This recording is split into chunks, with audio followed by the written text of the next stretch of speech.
everybody, and welcome to today's webinar. Our title today is The ROI Dilemma, Aligning Marketing Priorities with Measurable Results. Really excited to be joined with SiriusDecisions today, one of the real thought leaders in B2B, B2C marketing, talking about the alignment of product, sales, and marketing. And a really interesting topic today that I know all marketers are faced with, that we discuss almost every day, is the idea of return on investment. As marketers, we know we spend money on lots of different programs, and we get very high expectations of how successful our marketing programs are. But that leads to a dilemma about what should we be measuring, how should we be measuring it, how do we report that information within our organization to drive successful marketing programs. So today we're joined with Ross Graber. Ross is Services Director of Marketing Operations Strategy for SiriusDecisions. Welcome today, Ross. Thank you. And again, I'm James Thomas. I'm the Chief Marketing Officer of Allocadia. You can see our Twitter handles there if you want to follow us along online, if you want to just go to the next slide to talk about our agenda. But before we do, I just want to give a couple housekeeping, making sure that we get everyone engaged in the webinar. We are going to be taking questions using the chat panel or on Twitter. So our hashtag today is #SDWebinar. We are going to be live tweeting this event as well, so we have people that are going to share some of the content out. We'd love you to share it with your networks and make sure that you engage with us on the chat panel or on Twitter. So today's topic, as I mentioned, is a really important one for marketing and really important one to understand. So what we want to do today is to talk about what is this ROI dilemma? What is marketing challenges and trends that we're faced with in our everyday jobs as we try to drive performance in our organizations. And the second topic around how to leverage effective planning processes. And we've done a lot of work with SiriusDecisions in the past aligning the campaign framework. So Ross is going to introduce that and talk about how we really use a proven methodology to help align our organization and be able to measure return on investment effectively for our organization.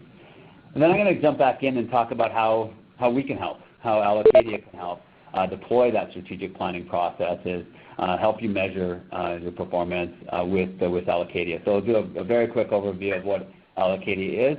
Afterwards, if you want to talk more about what this means for you, absolutely we can do that. If you have any technical difficulties, I have Brittany Wong with me here in the meeting room. She can answer any technical issues. The main technical issues that people might experience is on the audio side. So if people have any audio difficulties, it's often good. There's a phone number available in ReadyTalk. If you're having problems with your computer, you can use the dial-in numbers. All right, so again, #SDWebinar. Ross is ready to go, so let's turn it over to Ross to talk about the ROI dilemma. So over to you, Ross. All right. Well, thanks a lot, James, and thanks for having me today. As James mentioned, my name is Ross Graber, and I'm a research director with SiriusDecisions. For those of you who may not be familiar with us, SiriusDecisions is a research and advisory firm that helps B2B leaders in marketing, sales, and product roles to make more informed decisions and to fuel business growth. Now, I'm here today to talk about the dilemma that marketers find themselves in when it comes to showing a return on marketing investments. At the very heart of this dilemma is the fact that marketing leaders almost universally agree upon the importance of showing marketing ROI. But few organizations even claim to be able to do this well. And many don't understand how they're going to take the right path to get there. So in my view, this is really the essence of what a dilemma is about. We know we need to do it. We're being asked to do it. We can't do it today, and we're not that sure what it's going to look like when we get there or even how we're going to get there. So as far as what I'm going to cover today, I'm going to start by talking about the struggle that we see marketers facing when it comes to measuring marketing performance, and especially when that performance takes place outside of demand creation as the goal. Because one of the things we've seen is demand creation tends to be one of the stronger places of marketing measurement. One of our observations has been that poor definitions around what's going to be measured and how success is going to be judged are compounding the problem, and they're leading to an inefficient use of marketing's resources. So we'll talk about that. I also want to talk about some technology-fueled tactic attribution models, because we're watching them pick up a little bit of interest in the marketplace, and we're seeing that easy answers are being offered, but we're also seeing a lot of organizations taking missteps with these models, and I want to see if we can highlight what some of those may be and hopefully save you a little bit of pain or trouble. So as far as today's session, I'm going to cover key considerations for building a measurement strategy. I'll share our views on attribution modeling options and what their implications may be, and I'm going to deliver a planning framework to help develop a more strategic view of measurement, a view that's going to allow us to show a stronger and a better return on what it is that we're doing from the marketing perspective. Now, one of my favorite parts of my job is that I speak to B2B marketing and sales leaders almost every day. And as part of that, I have the advantage of being able to hear from them about what they feel is working as far as measurement, and also I hear some of their struggles, the things that aren't working so well. And I wanted to summarize some of those for you because I think it'll be a nice context setter for this conversation. On the working side of the equation, we've seen a lot of progress in recent years. We see much better visibility these days in terms of tactic performance. Advances in marketing automation, Salesforce automation, and web analytics are really giving marketers a much better sense of how individual tactics are performing. We're also watching more and more organizations get their arms around the process and the way to measure marketing sourced pipeline and marketing sourced revenue, much more than we've seen in recent years. And this is a very good thing. I'm also watching a lot of organizations use the demand waterfall effectively, which means they get their arms around the volumes required to reach their demand creation goals. And also, they use it to pinpoint problem areas in their demand creation process. These are all very big steps. But now let's move on to some of the things that aren't working so well. And one of the biggest pain points that I hear is that there continues to be a lack of consensus on what a definitive ROI metric could be for B2B marketers. There's no agreement on what returns need to look like. And I'm going to talk more about how we can set up the right thing for your business. We see a lot of organizations still have trouble making the connections between the actions they execute in marketing and the money they spend to execute those actions and the business impact that those actions are having. And as I mentioned just a moment ago, this gets even harder when we start looking outside of the area of demand creation. It becomes more difficult to show marketing's results. So the summary here is we're seeing a lot of things that are getting better, but some of the core problems really haven't been solved. So let's take a look at why this is happening. And I want to share a more strategic view of the problem. One of the things that businesses struggle with when they ask the question about what is marketing contributing is that the what are we contributing question gets asked before we answer a more important question. And that question is, how should marketing be contributing? Marketing's job changes as the company's go-to-market focus changes.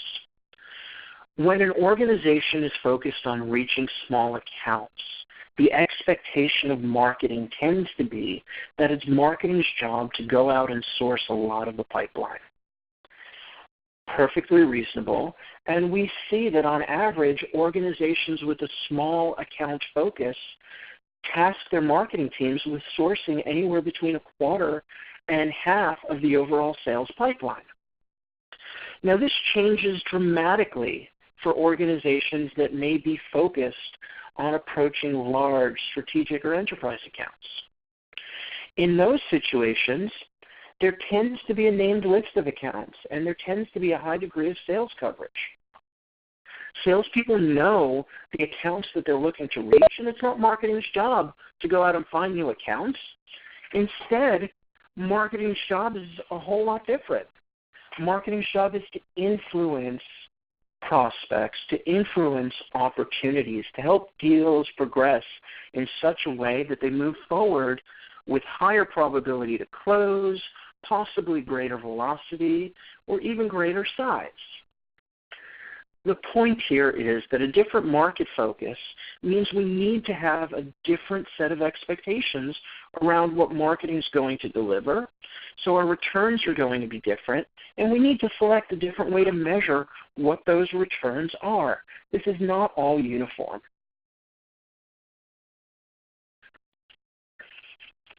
Okay. And this points to how important it is to set goals for marketing and marketing reporting. At SiriusDecisions, we've researched the process that B2B organizations go through on the path toward developing measurement, and it's very much a process. When we look at this process, the first of 3 phases of reporting development is about goal setting. Now, I watch a lot of organizations who start their measurement process by executing.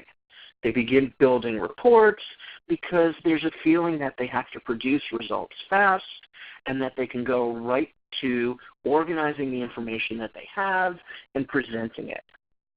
And in our view, that creates a ton of misalignment.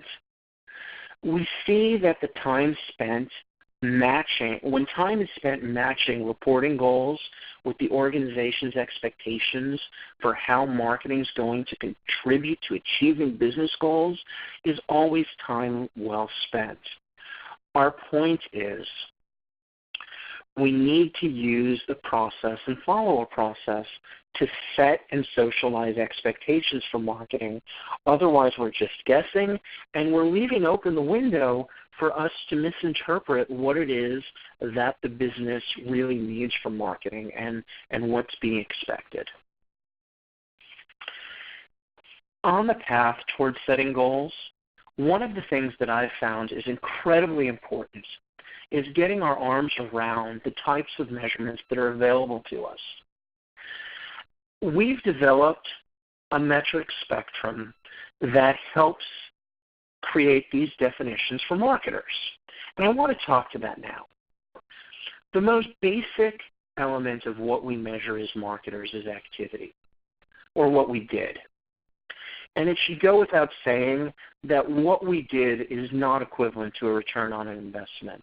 It's simply a statement that marketing did something. And in my experience working with hundreds of B2B organizations, it's rarely the problem that marketing hasn't done anything or doesn't have enough to do. It's a question of how we can tie that to something more important or more valuable to the business. As we move up in this spectrum, the next concept that we have is a concept of output. These outputs are the direct results of our activities. So when we send an email, do we register inquiries from it? To what extent? We issue a press release. How much press pickup do we see? These are all examples of outputs. Now, one of the things that you'll notice, though, is outputs are not business impact. They tell us cause and effect, but they come short of describing to our business leaders how it is that marketing is making a difference. Now, one of the key ideas here is that to correctly or to reasonably associate outputs with making a business change, creating positive change for our business, we need to be able to tie those outputs to very specific strategies. Now, when we can do that, we're able to make the connections between our outputs and business impact. And these are the ultimate results we care about. And for a lot of organizations, this is about talking about revenue, market share, profitability. And when our systems of measurement work, the connections between what we do, the direct result, and the longer-term result all come together. The vocabulary helps us make the distinction between what we do and the results that we need, but it's objectives that tie it together and help inform how our actions cascade upward into real business performance. Which takes us to a concept around tactic attribution. And now I think is a good time to talk about it. For those of you who may not be familiar with the idea, or at least the way we define it, tactic attribution is a technique which looks to apportion revenue value to each and every marketing tactic that's executed. And tactic attribution tends to work completely outside of any goal-setting process. Let me describe it in a little bit more detail on the next slide. Here's our basic premise. Tactic attribution looks to associate individual marketing tactics with revenue that that tactic is considered to have produced. In other words, one opportunity value is credited back to a tactic. So if you have a buyer and that buyer downloads a white paper and later signs a deal worth $100,000, that white paper then gets credited for $100,000 or maybe some share of it. The one revenue amount is then divided by the cost of the tactic. Let's say it was $25,000 to execute in this example, and we're going to go and use that to divide. We're going to take our one opportunity value, divide it by our tactic cost, and that's going to give us a view of ROI. Now, let's move forward, and I'll talk about some of the implications of an approach like this, especially in B2B. We see there being two basic variations to tactic attribution models, and we can see them along the left-hand side of the screen. One is referred to as a single-touch attribution model, and the other is a distributed. Single-touch is about determining that there is one marketing tactic over the course of a B2B buying cycle that we're going to assign all of the revenue from one opportunities to. And that touch may be the first thing a prospect does with your organization, or the last thing they do before a deal closes. Maybe it's the thing that they do before a lead's qualified, or we've even seen some situations where organizations will set up a new set of rules for which touch is it going to be, but it's going to be one. And the appeal to this sort of model is it tends to be easy to implement, right? We've got one tactic, we're going to associate revenue with it. Now the downside is most of us realize B2B buying doesn't work this way. We see that buyers tend to engage in multiple interactions with both marketing and sales over the course of their buying journey. And going and deciding that we're going to give full credit to one tactic versus another tactic, that can lead to some pretty misleading decisions. And any choice that we make about which touch we're going to choose, I think it's going to send us in the wrong direction and start making us give credit to some of the wrong things.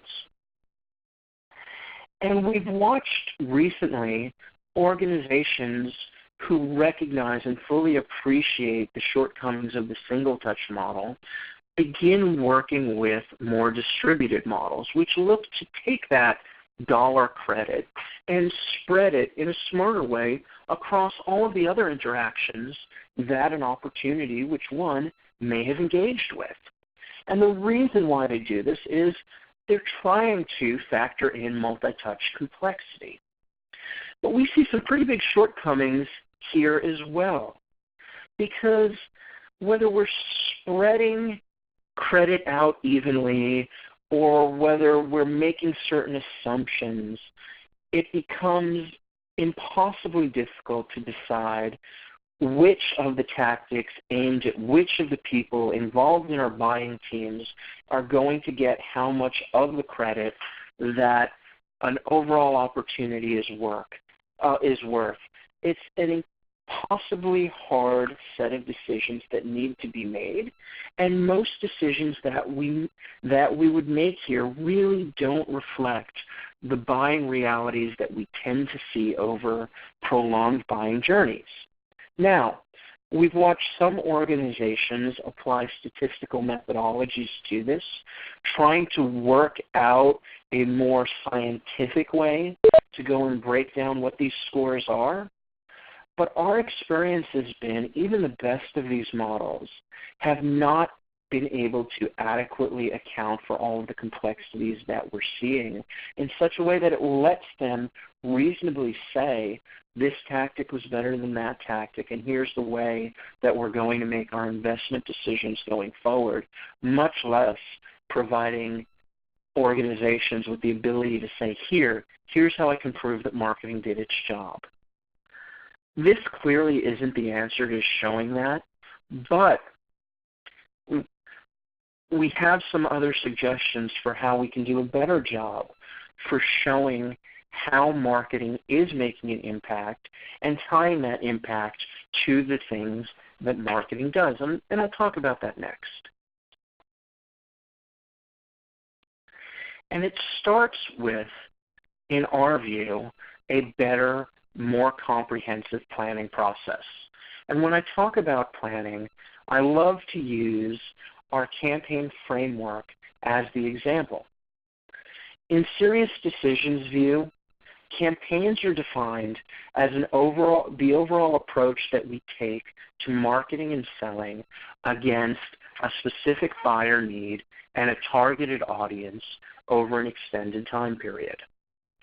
And when this works, we build from the top down. We start by looking at our buyers, their needs, and break out a series of objectives for what our top-level performance is going to look like. How do we know we're successful in approaching and attacking that segment? We then further break down our approach into 4 what we refer to as program families, or the areas in which marketing operates.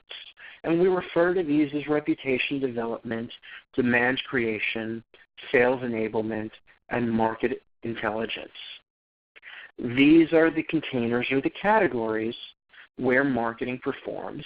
And for each of these categories, we need to establish what those program level goals are going to be.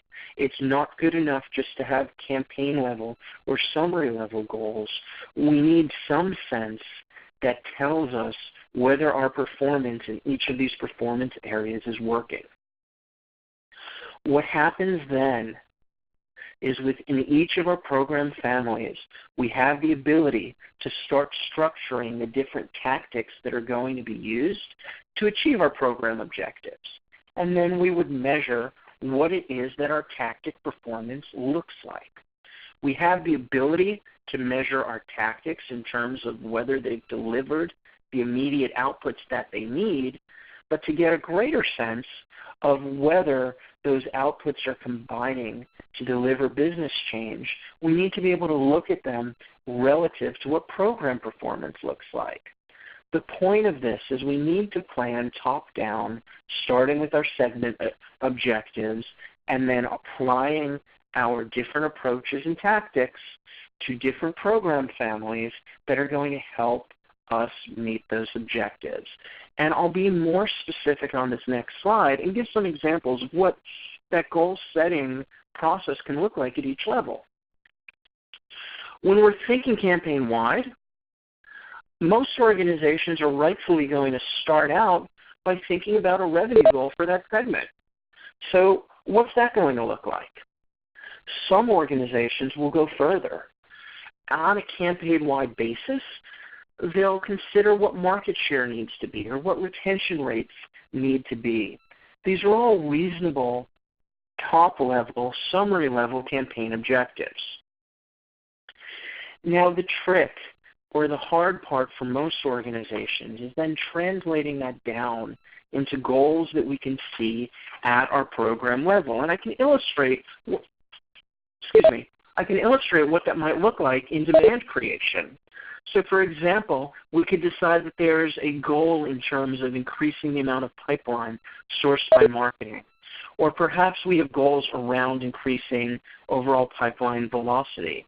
Maybe it's the degree of influence that's being exerted over the course of our selling cycles.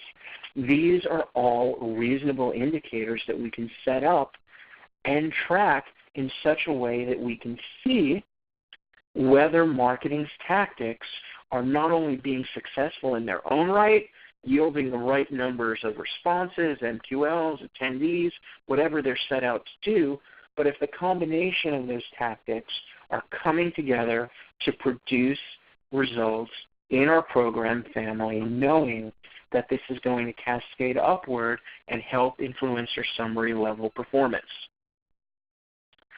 So, most marketers I share this concept with, they can relate, because knowing that the tactics we execute don't operate in isolation is a very, very common way to view the way we put together our marketing models and our marketing mixes.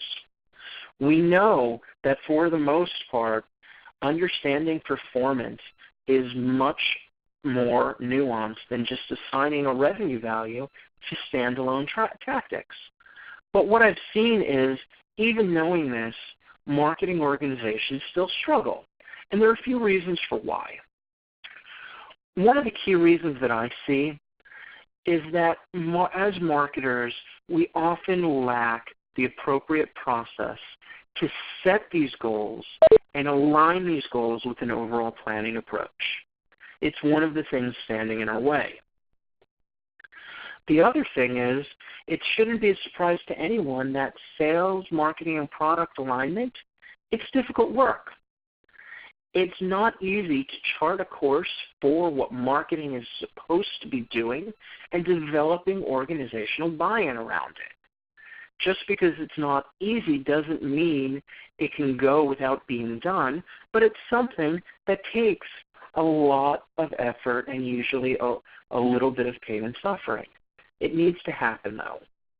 And the other thing that we'll see is that even organizations with the desire to plan in a much more purposeful way find that they may be lacking the tools for showing results against their objectives, or they may even lack the visibility required to manage the planning process, to understand how their actions and resources are being broken up into the right categories so they can perform against their objectives. Fortunately, there's some things that we can do to help from a process standpoint. And what I'm going to do next is I'm going to share some of those process tools that we use with our clients to help become more specific in the planning process. And I want to start by talking about how objectives break down, because I find that if we start from here, it helps us get our arms tightly around the strategies being deployed to go and build revenue. And when we think where revenue comes from, it's going to come from one of four places. We're either going to sell product to people who are not currently buying from us. We're going to see revenue by retaining existing customers. That's another path for revenue. We may take our existing customers and upsell to them.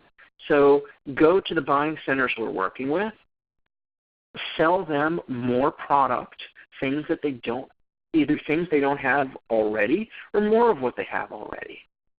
And then finally, there's cross-sell. We're going to go to the businesses we work with and open up different parts of that business for our products, services, and offerings. We're going to expand our footprint within those accounts. These are our strategies, and as marketers, what we have to be able to do is we have to be able to plug our plans into those strategies. And I found that that starts really well when we're able to document it and be very specific around what it looks like. And this next planning template that I will share on the next slide can be a really useful tool in doing this. What you'll see is it breaks down our priority, our approach, into these 4 buckets: new logo, retention, cross-sell, and upsell. We can state both how much revenue we expect to come from each of these strategies and also how much of our marketing focus is going to be deployed against each one of them. It may be the same, it may be different. It's really for our organization to decide. But what's important is to get agreement around what it looks like. This is going to help us drive what needs to happen next. And to support that, we also offer something that we refer to as a program's objectives worksheet. This is about getting specific at that next level of planning so we can set what those program goals are. And this worksheet is built around the concept of obstacles and opportunities. For each of our program families or performance areas, we need to go through the exercise of laying out what it is that is standing in the way of us being successful, or what are our opportunities that we can take advantage of in the marketplace. And I'll illustrate one set of how this might work. Perhaps we look at our reputation area and say, the problems we're having in this market segment and with this audience is not enough of this audience is aware that our company can solve this problem. That's our top concern. Those who know us might not know us for this particular solution. They think we do something entirely different. Or perhaps it is that we have a competitor who is dominating all of the social media channels, all of the print, all of the traditional media channels. We can't get a word in edgewise. These are all things that we can set as objectives for our programs. We need to increase our level of reach in the marketplace. We need to increase the perception of the people who know us. We need to correct the perception of the folks who know us, and we're going to measure that. That's a reputation objective. Or we need to increase our share of voice. These are all things that we can start tracking against. And what I've found is that when organizations can be very specific about how they are going to define and measure what success looks like, they can then plan their marketing tactics to go and affect that change that they desire. When they don't do this, each of the individuals working in each of these areas do what they think is best. And it's not that anybody's trying to do it wrong, it's just that it's not aligned. We need to have a set of guiding principles behind this, and this feeds very nicely into an accountable system of measurement that we can use to judge our performance. So one of the challenges that organizations run into is, well, how's this going to translate into a budgeting process? How do we take something like this and make it real, make it a basis for dividing and allocating our resources? Well, we use this graphic to help depict how the process should work. We believe that at the campaign level, to approach a market, we should be assigning resources. And then based on our understanding of the challenges in each of our program families, dividing those campaign resources by our 4 families and breaking that out over quarters. Because we know that campaigns need to be executed over an extended period of time to have a chance of gaining traction in the marketplace.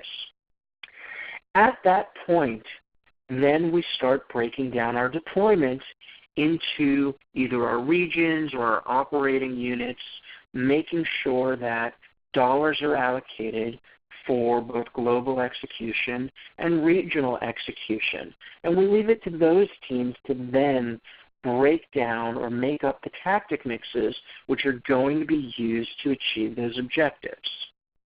The key here is everyone needs to know what the objectives are, and we need to be consistently measuring our ability to achieve them. And that's how we ensure that we are understanding what it is that marketing is looking to return, and that we're able to align that with the amount of investment that we've made in the overall approach. So, as I close out my section of this presentation, there are a couple of thoughts that I want to leave you with. I firmly believe that the solution to the ROI dilemma starts with reshaping the problem and then taking ownership for it. Marketing leaders need to define how it is that marketing is going to contribute. It's not just leads. We need to define what it is that marketing is going to do. We need to be upfront about sharing with the organization how marketing is going to contribute, and then use our plans to drive towards those goals. Define what marketing delivers.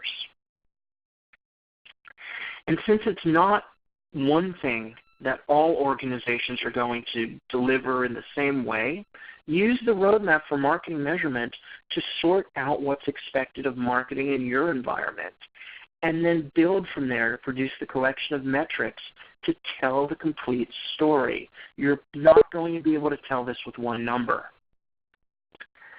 Getting measurement right is about producing the right connections between the things that we do and the impacts that we're supposed to create.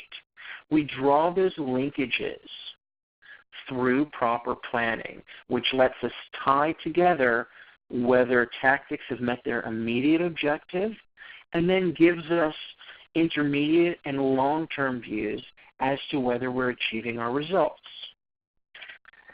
And then the key becomes we've got to put our resources where it counts. Purposeful planning helps us match those resources with the organization's objectives. From there, we need to religiously track our achievement against them. That gives us the ability to show our returns relative to our investment. We've got to be purposeful, and with this type of planned approach, I believe more B2B organizations will be able to confidently show the value that marketing is delivering for the business. Now, at this point, I want to thank you for taking the time out of your day to join us and to listen to me, and I want to hand it over to James, who's going to continue with his portion of the presentation. Thanks, Ross, and I want to thank you for that just really solid overview of how marketing needs to look at this problem. I'm sure a lot of people on the phone and on the webinar are going through very similar challenges right now, that marketers needing to understand how to communicate within their marketing team and create alignment, but also communicate outside the organization how they impact the business is just so critical. And so, one of the things I was doing actually just before this meeting was having a discussion about our marketing metrics, and our team uses the SiriusDecisions methodology in a planning process to really understand how our team is spending money, what we're spending money on, and how we deliver on our return on investment objectives. And so what I wanted to do for the last 10 minutes here is really show you how Allocadia is designed to solve this exact challenge, to support the SiriusDecisions framework with a technology that can help you organize, manage, report out on results. So just a reminder at this point to make sure you're following us along on Twitter with at Allocadia and #SDWebinar. We are taking questions there. We'll have a little bit of time for questions at the end, so please ask them on the chat panel. So let me jump into it. So as Ross talked about, the whole idea is about how to align marketing priorities with performance results. And we're going to show you how we're going to do it using Allocadia. So just as a sense of Ross talking about the campaign measurement framework, really looking at your organization. So what we recommend and what we do with our customers is work at the beginning of the year to really identify your corporate and your campaign and your program level objectives. Also understanding what your tactic types are, and both doing a top-down budget allocation with a bottoms-up planning exercise to make those align. So we're going to show you a few screenshots of what the output would be once you've done that planning. So the idea that you can look at plan by versus actual by tactic type. So this is the example of what Ross showed you of the different types of activities you might do, how much you plan to spend, and what my actual is based on numbers that come into my finance system. And then understanding what the return on investment would be by the program family, so breaking down those 4 categories Ross mentioned in terms of the results and investments that come up with return on investment. So getting there, this is what the output you want to look like. How do you actually get there? And so this is where Allocadia comes in. It's really the foundation of why we built this company, was to build a planning, budgeting framework that could drive the set of marketing performance analytics to help you understand return on investment, your funnel metrics and how they align, as well as your spend analytics. So in order to do that, core of Allocadia is a planning budgeting application that lets you enter in your plans, your top-down planning, as Ross talked about, aligned to corporate objectives, and then put a budget towards this to say, what are my targets, where do my actuals come from, and things like scenarios, because we all know that budgets change throughout the year. In order to do this, though, you need to actually access data from a lot of different systems. So you might need data from your finance system where your ERP connectors come in. So your actuals, spend, your purchase order, maybe your market development funds. You need a place to connect to those systems to bring it into your application.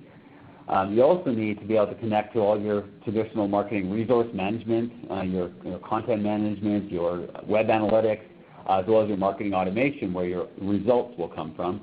And then you want to connect to where your sales results come from, which are typically captured in your CRM system, whether it be Salesforce, Dynamics, a spreadsheet, Oracle, etc.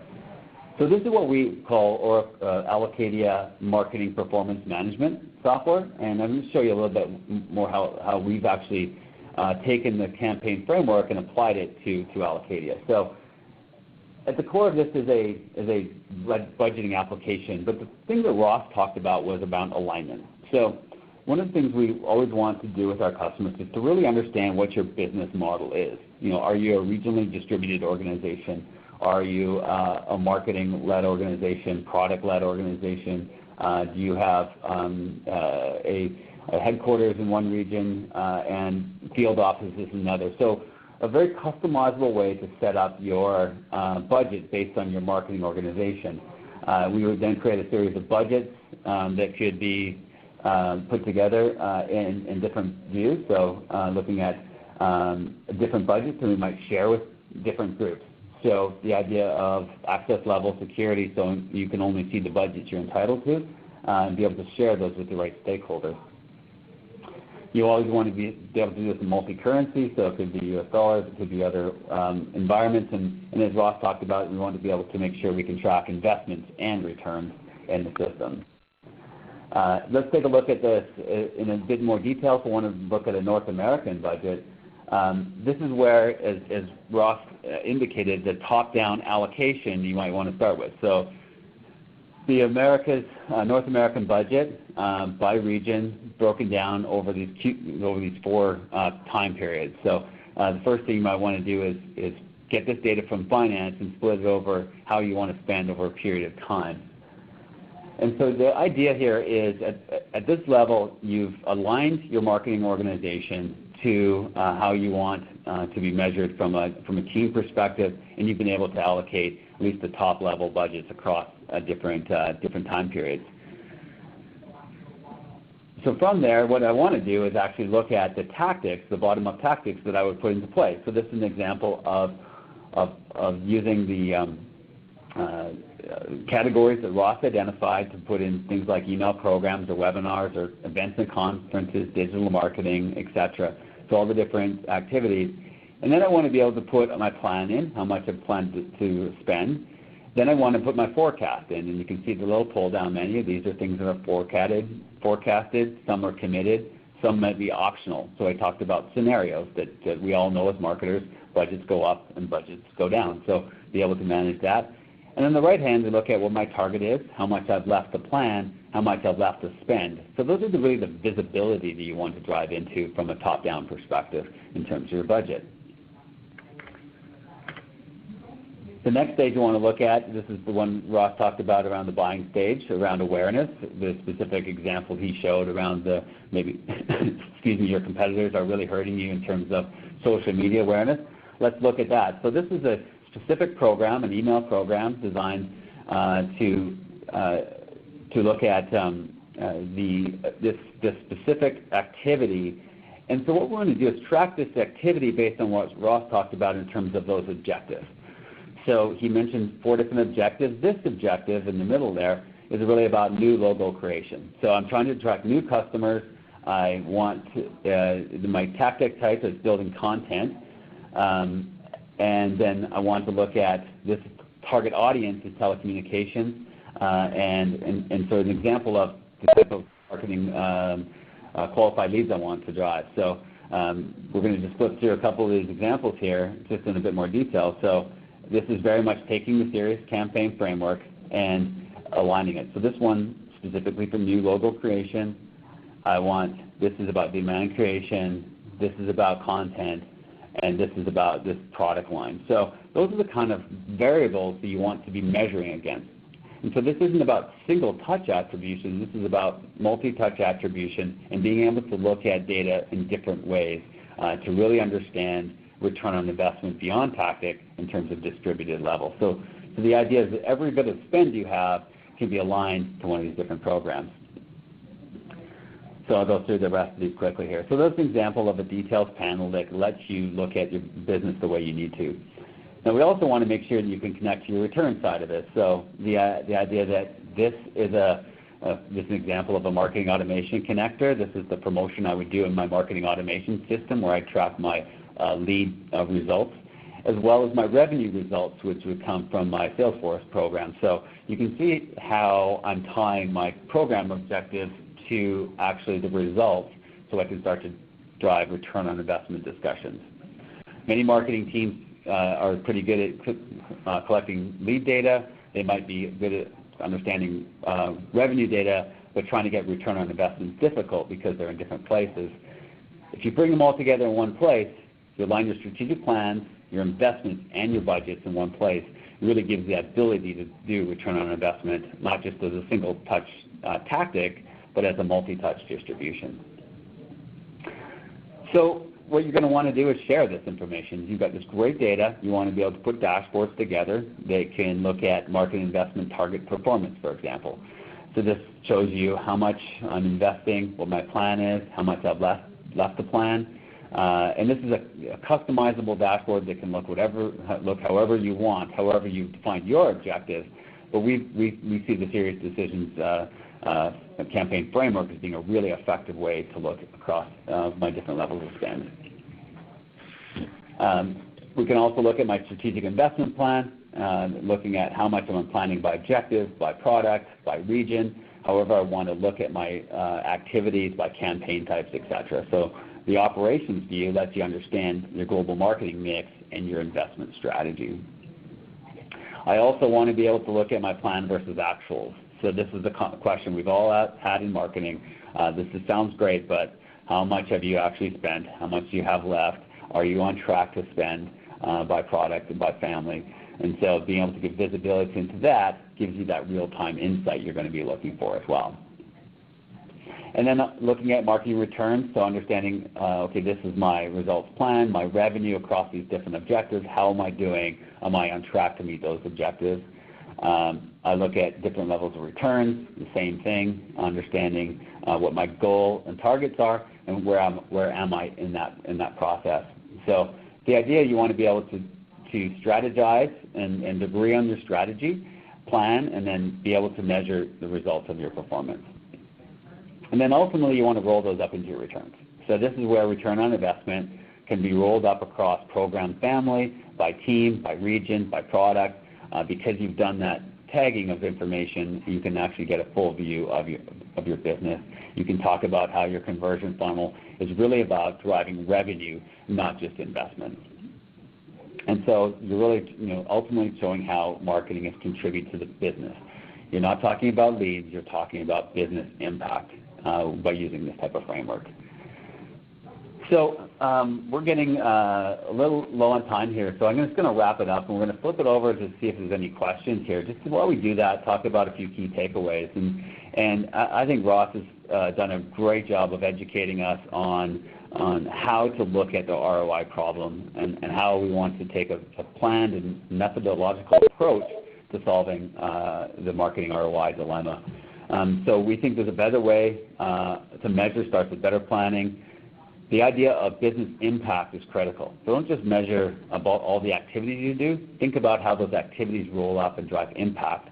And then you can set expectations for your performance of your organization that's not just about spend, but it's about results. And then the third, about defining how marketing will contribute to what the value they will drive for the business. So again, I talked to a CMO yesterday who said, ROI is really interesting, but only in the context of do you understand the strategy of your business, and what might look like a successful product line from a return on investment perspective may not be the future of your business. So it's important to look at, take this whole conversation off a level to say, ROI is a key part of what we're trying to do, but we are as CMOs and as marketing operations leaders, we really need to make sure we understand where our business is going, where our markets are going, and so that we can adjust and change our plans based on what's happening in our market around us. So I'm going to just flip out of the slides here and see if there's any questions that are coming online. So we've got about 5 minutes left, time for a few questions, and so there's a couple online here, and so Ross, let's jump in here, and I'll start with the first one. So, can organizations measure marketing contribution, source, influence via awareness, reputation? If yes, then in general, what percentage of programs have you seen go into go-to-market and reputation? So I think it's probably a difficult question to answer without knowing the context of the company, but do you have a sense of how marketing teams need to be looking at percentage of spend around different types of programs?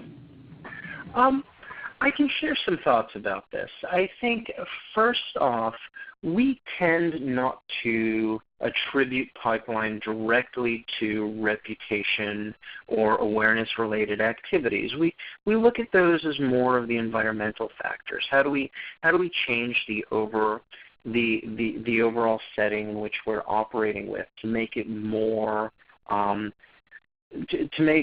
to make it so we can do business more effectively, that we can create demand and close deals in a way that's better. So I wouldn't attribute it directly to pipeline, but we're making correlated impacts. So if we can make gains in these areas, do we see that certain things about cost per lead or time to close goes down? Now, I think for the second part of the question, which is how do organizations invest in awareness and reputation programs, I have some general statistics on this, and we're seeing that organizations tend to invest between about 25 and 35% of their overall programs budget on reputation-related activities. Now, there are a lot of factors that are going to drive that upward or downward. So, for example, larger organizations tend to spend more. They'll be at the higher end. Smaller organizations will be at the lower end. We also see that businesses with a greater focus on selling to a defined list of accounts, so your large strategic enterprise accounts, named account lists, fall near the lower end of the spectrum, where we see organizations who are doing more of a broad-based marketing approach, maybe targeting SMB accounts, are spending more. So these are, what I'm providing are more of the general rules of thumb around when it goes up and when it goes down. I think what I typically recommend to clients when they're trying to come up with the answer is to take an assessment of their business environment, look at some of the factors that they're competing with and against, get some baselines, and use that to figure out if they're investing at the right level, and if they need to put a little bit more juice into getting to make a little bit more juice, a little bit more money into getting some noticeable impact. Yeah, I think it's a great overview. I know what we did in our organization is took a lot of these, our challenges and agreed to them at a corporate level. So I took these to our executive team and was like, this is what I believe our objectives are for the year in terms of driving revenue, and here's the type of programs I'm looking at driving. Here's the percentage breakdown I would put across those. Do we agree? And so I took this, basically took the first version of our plan to our executive and had a working session around it. So, brought as much data as possible, but at some point we put a stake in the ground, and this is where we think we should spend the money, assigned it across those percentages, and then asked my marketing operations team to build my bottom-up plan, and iterated from there. So I think it's, your organization. We also obviously, SiriusDecisions has people that, you work with customers to do this specifically for people. And it's actually one other question. We only have time for one more, Ross, about, what type of organizations use the SiriusDecisions campaign framework in terms of company size? Is it mostly large organizations, small organizations? Who do you work with, and what's the best way to work with you? Okay, so I'll answer one of the easier parts first. We've seen the largest and the smallest organizations employ the campaign framework. So at our annual conference, we've had folks from Siemens Technologies stand up and talk about using the campaign framework in their organization, large multi-billion-dollar company. It takes on a much different flavor and a much different level of coordination using it at a global multinational company than it might to do it at a smaller organization. But we've seen a handful of sub-$100 million organizations taking this type of approach. It works regardless of organization size. And as far as working with us at SiriusDecisions, I think the easiest thing to recommend is to reach out to us through SiriusDecisions.com, and we'll get right back to you. We have hundreds of B2B organizations who are advisory clients, and we work with organizations of all sizes. So we'd be happy to talk with anyone who would like to talk with us further.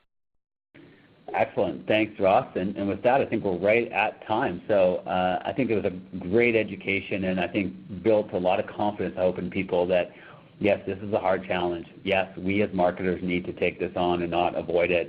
And yes, there's a way and a process and tools available to help you do that. So with that, we're going to wrap it up. There's our